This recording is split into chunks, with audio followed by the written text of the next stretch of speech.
ದಾಂಡೇಲಿಯಲ್ಲಿ ಪಾದಚಾರಿ ಮಾರ್ಗ ಒತ್ತುವರಿ ತೆರವಿಗೆ ಚಾಲನೆ. ಸರ್ವೋಚ್ಚ ನ್ಯಾಯಾಲಯದ ಇತ್ತೀಚಿನ ನಿರ್ದೇಶನದಂತೆ ದಾಂಡೇಲಿ ನಗರದಲ್ಲಿ ಪಾದಚಾರಿ ಮಾರ್ಗ ಒತ್ತುವರಿ ತೆರವು ಕಾರ್ಯಕ್ಕೆ ಇಂದು ಶನಿವಾರ ಬೆಳಿಗ್ಗೆ 11 ಗಂಟೆ ಸುಮಾರಿಗೆ ಚಾಲನೆಯನ್ನು ನೀಡಲಾಯಿತು. ಸರ್ವೋಚ್ಚ ನ್ಯಾಯಾಲಯವು ಪಾದಚಾರಿಗಳಿಗೆ ಸುರಕ್ಷಿತವಾಗಿ ನಡೆದಾಡುವ ಹಕ್ಕನ್ನು ಮೂಲಭೂತ ಹಕ್ಕು ಎಂದು ಇತ್ತೀಚೆಗೆ ಪುನರುಚ್ಚರಿಸಿದ ಹಿನ್ನೆಲೆಯಲ್ಲಿ ದಾಂಡೇಲಿ ನಗರದಲ್ಲಿ ಪಾದಚಾರಿ ಮಾರ್ಗಗಳ ಮೇಲಿನ ಒತ್ತುವರಿಯನ್ನು ತೆರವುಗೊಳಿಸುವ ಕಾರ್ಯವನ್ನು ಆರಂಭಿಸಲಾಗಿದೆ.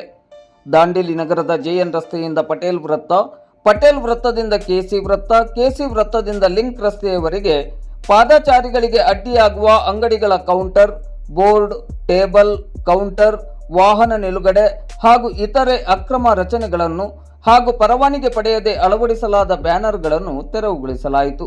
ನಗರಸಭೆಯ ಪೌರಾಯುಕ್ತರಾದ ವಿವೇಕ್ ಬನ್ನೆ ಅವರ ನಿರ್ದೇಶನದಲ್ಲಿ ನಗರಸಭೆಯ ಅಧಿಕಾರಿಗಳಾದ ಪರಶುರಾಮ್ ಶಿಂದೆ, ಬಾಳು ಗವಾಸ್, ಸಲೀಂ ನದಾಫ್ ಅವರ ನೇತೃತ್ವದಲ್ಲಿ ಪೌರ ಕಾರ್ಮಿಕರ ಸಹಕಾರದಲ್ಲಿ ಈ ಕಾರ್ಯಾಚರಣೆ ಇಂದು ಶನಿವಾರ ಸಂಜೆ 4 ಗಂಟೆಯವರೆಗೆ ನಡೆಯಿತು.